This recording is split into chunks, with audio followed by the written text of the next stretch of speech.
Well, guys, today is a very special...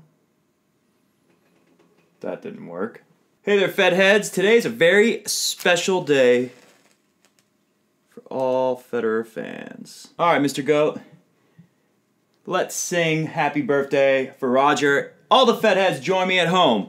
Happy birthday to you.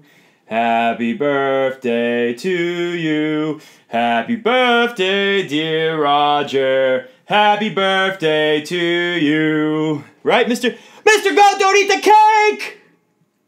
Well, we were going to present that cake to Roger in Cincinnati, but oh well, let's get a close-up for you guys and hit some special birthday music. Welcome to Coffee Break Tennis, Roger Federer's 36th Birthday Bash Edition. Hit it!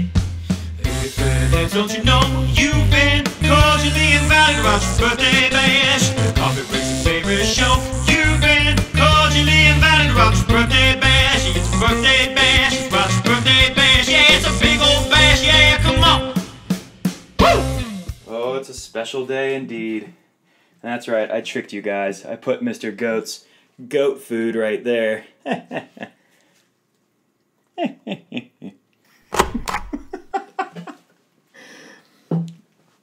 So before I blow out the candles and scare little Mr. Goat over there, who's actually not eating cake, I put his food behind the cake. It's pretty funny.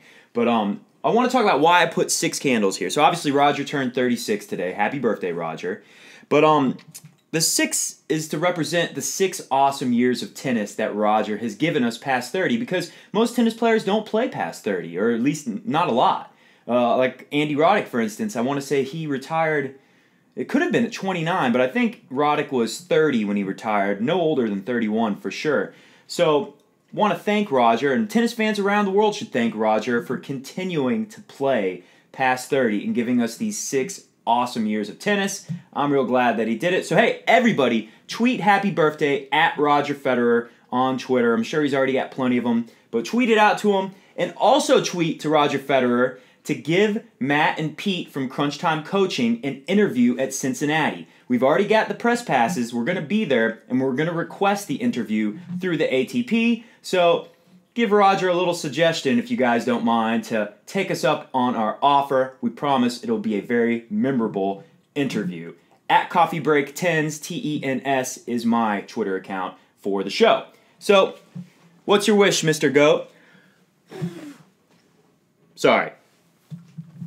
He didn't like that. Well, as Mr. Goat is accustomed to, he ate his cat food really fast and had a couple licks of the sugary Fed cake, so he has thrown up, which he does fairly often, don't worry, Fed heads, and he's gone to lay down and have a little nap. So today's show, we're just going to talk about the road to the final for Roger in Montreal. You know, obviously, I always feel silly when I do these things because who knows who's actually going to be there, but thanks to Gabe, he tweeted at me with the projected seeds that Roger could meet on the road to the final. Roger's going to face Peter Polansky tomorrow for his first hardcourt match since Wimbledon.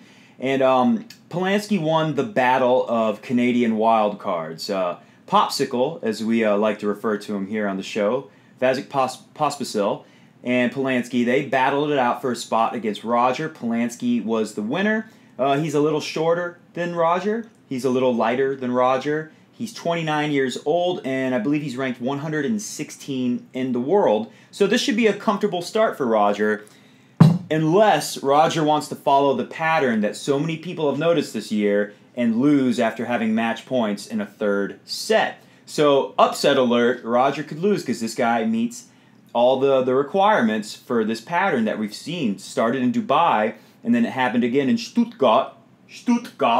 Someone recently called me out for really enjoying saying Stuttgart. I do. So if he follows the pattern from Dubai and Stuttgart, Roger will lose to this guy, Polansky, after having match points, lose in a third set, and then he'll win the next 2 tournaments consecutively. So it's a good sign if he loses. I mean, we can be happy either way. He can win tomorrow, and that's great. He can lose tomorrow, and we know then he's guaranteed to win Cincinnati and the U.S. Open number 6. But let's say that Roger doesn't lose and that he wins against Polansky. Let's get into the seeds that he could meet in this tournament and, of course, the very delicious final, Rafa, which I was going to break down his draw today too, but I figure on Roger's birthday, there's no reason to say Rafa more than twice, so I won't. As you can see here, Gabe tweeted at me. Thank you, Gabe. He's the original Coffee Break insider. Gabe loves Roger. He's a certified Fed head, and he's inspired me to start the Coffee Break Insiders Club, which is going to be coming soon, guys, so be on the lookout for it. And basically, it's going to be, it's an email list where you get alerted to any breaking tennis news that I think any Fed head has to know right away. And of course, I'll let you know anytime I put a Coffee Break Tennis on YouTube. You guys will never miss a thing. So we'll be working on that very soon. Of course, I'm going to be busy with Cincinnati coming up. We're leaving in a few days, me and Pete. Very excited. Going to start it off with our Crunch Time Tennis Clinic at the club at Harper's Point. Awesome tennis facility near Cincinnati. And then, of course, we're going to be covering the tournament with our press passes. Thanks to Gabe. As you can see here, Roger could face Ferrer in the round of 16. It's a very winnable match. Great opportunity to hit a lot of balls. Roger could settle into some rallies here and try to, work on a few things. The point is he's never going to feel any danger from Ferrer. At no point in that match should Roger feel any real pressure from Ferrer. He just doesn't have the firepower to hurt him. But he's very consistent, so Roger could try all kinds of different styles of play and really find a groove there. So that'll be an interesting match to watch. I don't think anyone should miss that one. Now, in the quarterfinals, who knows who will actually be there, but it could possibly be, as Gabe pointed out, Nishikori or Monfils. To me, it's really funny that those two guys are the guys that Roger could meet because they're very similar to me. These guys are super talented. They're a lot of fun to watch. They're great on hard courts, and they're just completely unreliable. They disappoint their fans. They disappoint me on a fairly regular basis. Now, no hard feelings if you're a big Monfils or Nishikori fan. I love those guys. They're amazing.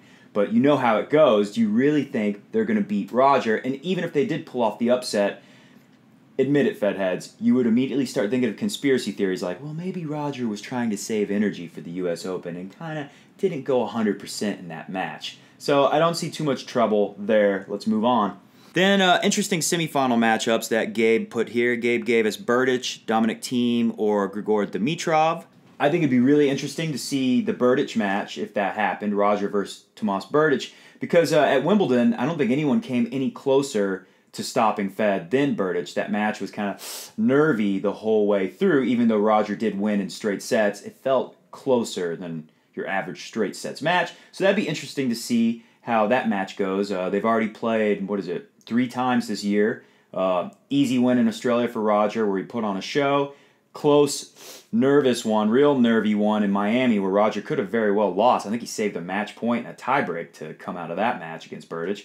And then, of course, the match at Wimbledon. Be really interesting to see what it's like on the U.S. hard courts for these two. Dominic Thiem is the other one. I would like to see how Roger takes apart Dominic Thiem on a hard court. Now, Dominic Thiem, I think, is part of the future at least. I don't know if he's going to be the future of tennis, but he's definitely going to win a major. It'd be hard to imagine him not getting at least one major. He's loaded with talent, but he's got those big loopy swings. He just can't help himself.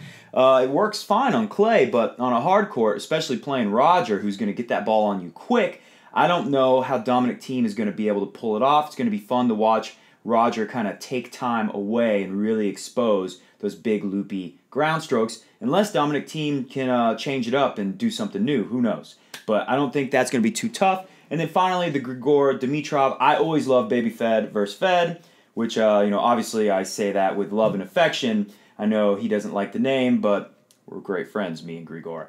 Anyways, that's a great matchup, always fun. I would love to see Grigor do great on the hard courts this year. So we'll see what happens with that semifinal. And finally, the potential finals. Now, Gabe was smart to put this in here. Now, it could be, I promised I wouldn't say that name again, so I'll say Nadal, or it could be Alexander Zverev. So, Gabe's right. There's a chance that Nadal doesn't come through. Now, I've done it both ways, first and last names twice, only on Roger's birthday, as I promised. There's a chance that he could come through.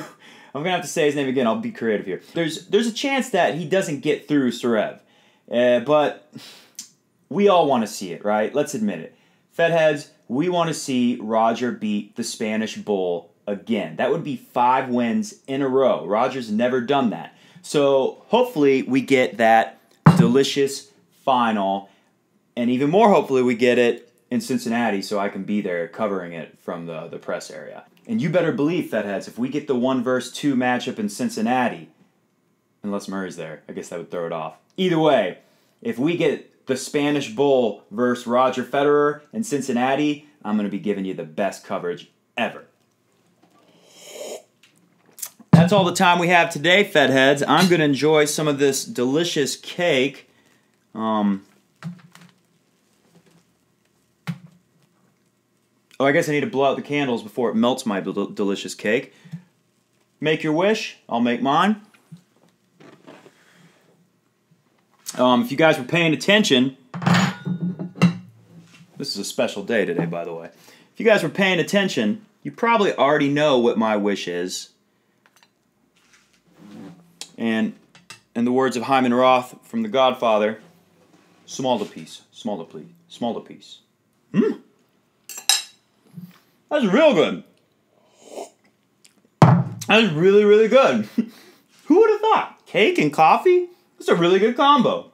I wonder if anyone does that. Let me know in the comments below if you do that. See you guys.